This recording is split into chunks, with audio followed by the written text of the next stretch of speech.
Alright, my artists, today we are going to start exploring the element of art form by making some cool Keith Haring inspired sculptures.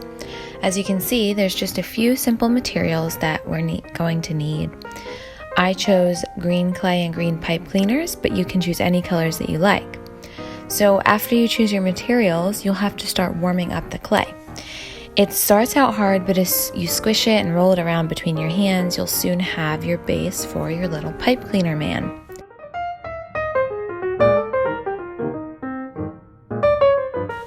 So I started by bending the foot and working my way up.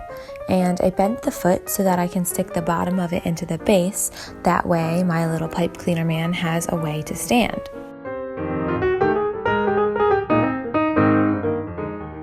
As the artist, you get to choose what you want your pipe cleaner man or woman to look like. So as you're making it, try to think of the different ways you can move your own body. That might help you pick a figure or a form for your little buddy.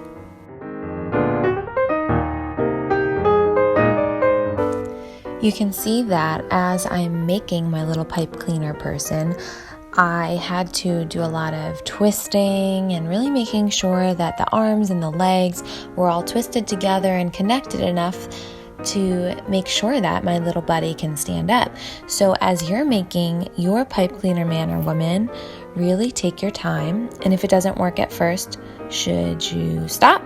No, keep on going. The most important thing to remember is that these forms can be remade over and over again. So a mistake is not bad. Just keep on bending until you get it right.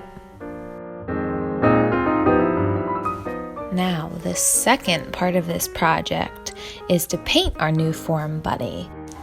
So of course, before I start drawing, I wrote my important information, my name and my class name, and I'm just drawing what I see in front of me. So make sure when you start drawing, you have your form sculpture in front of you and your eyes are looking back and forth between your sculpture and your paper. That way you know what you need to draw. Now it's time to think about the colors that I want to use.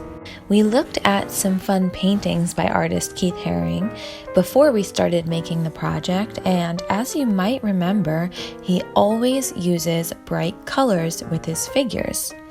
We're going to do the same, but we are going to challenge ourselves and choose one color scheme. So, for example, warm colors, cool colors, primary, secondary, the choice is yours.